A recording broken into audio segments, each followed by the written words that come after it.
Social emotional learning is how students regulate their emotions, communicate with others, use compassion and empathy to understand the needs of other people, and build relationships. Social and emotional learning gives students a chance to process and heal. Social and emotional learning in the classroom is a development of soft skills of qualities that improve self-awareness and emotional maturity. Social emotional development affects learning by providing a kind environment that encourages optimal brain development, as well as social connection and collaboration. Some examples of social and emotional learning are recognizing that someone is sad and asking them if they are okay, expressing yourself with friends in a different way than your parents, and also understanding your thoughts and feelings and being able to relate them to others. Social and emotional development is important because it influences self-confidence, empathy, and the ability to develop meaningful and lasting friendships and partnerships. There is 5 social and emotional competence skills. First skill, self-aware. Are you mad? Are you happy? Or are you just sad? Understanding your emotions and thoughts and how they influence your behavior is an example of self-aware. The second skill is self-management. The ability to regulate your emotions and behavior in different situations and to set and work towards goals. Like, for example, long-term goals as trying to get your bachelor's, or short-term goals trying to turn in your assignment on time. The third skill, responsible decision, is being able to reflect on decisions or choices, also being able to deal with the both positive and negative outcome. Like, for example, should you stay home and study tonight or go out with your friends? The fourth skill is relationship skills, the ability to establish and maintain healthfully meaningful relationships with others. Like, can you be a part of a team or discriminating, having healthy communication? The fifth, social awareness of the ability to take the perspective of others and empathize with them. An example of this is asking somebody, are you okay? These are the 5 SEL's competency skills. So why exactly is SEL necessary? There are 3 important words to explain it: knowledgeable, responsible, and caring. We must recognize that schools play a very important part in preparing our children to become knowledgeable, responsible, and caring adults. And behind each word lies an educational challenge. For example, for children to become knowledgeable, they have to be ready and motivated to learn. This means that they are capable of integrating new information into their lives.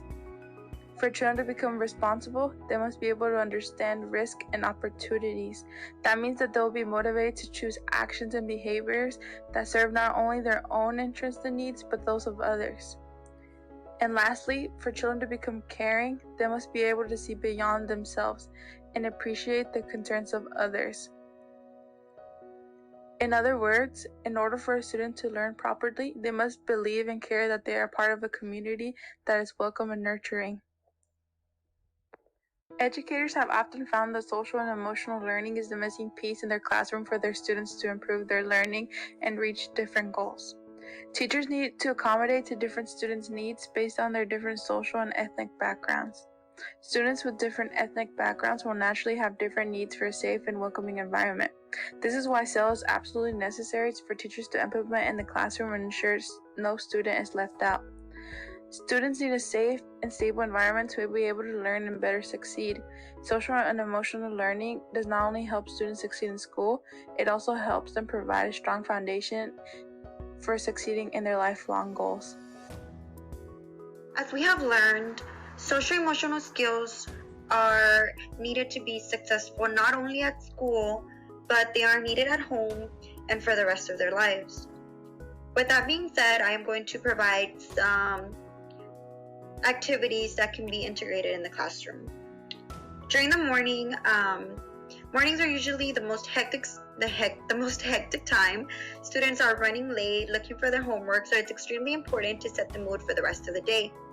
What teachers can do is stand by the door and greet the students, and having a set morning routine, and also be consistent with this routine. During the morning routine, we can also incorporate a 2-minute breathing technique, and this can help students focus and de-stress if they had a bad morning.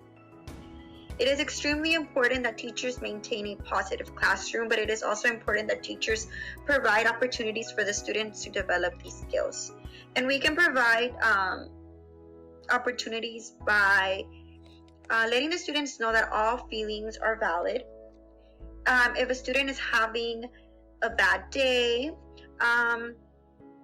it's important to let the student know that it's okay to feel that way. It's okay to feel frustrated. Talk to the student and ask him to use words, or if they haven't built that trust, they can write it, but it is important that they see that you care about them. Teachers can also practice problem-solving skills. If the student is having a problem in the classroom, talk to the student, encourage the student to think about ways that they can solve these problems. Give the student 5 minutes to write the problem down, to talk about the problem. At the end of the day, you can have a teacher can have reflection time, and they can talk about they can have a classroom discussion and talk about what they enjoyed that day, what they learned, and if they don't want to talk about it, they can keep a journal and write about what they have learned. When talking about social and emotional learning, there are a few limitations and challenges to consider. One of them is that there is a need for strong, consistent, and sustainable leadership within the school system. And that's because when you're applying anything and trying to implement anything new, you're always going to need consistency. That is the key to keeping up with whatever you're trying to implement. Secondly, there's a need for strong parental involvement. And that's because you can teach children something all you want in school. If it's not carried over at home, chances of it sticking are not very high. And finally, sadly, regardless of SEL's proven results, there is some difficulty when dealing with the implementation and overall acceptability of the programming in the schools.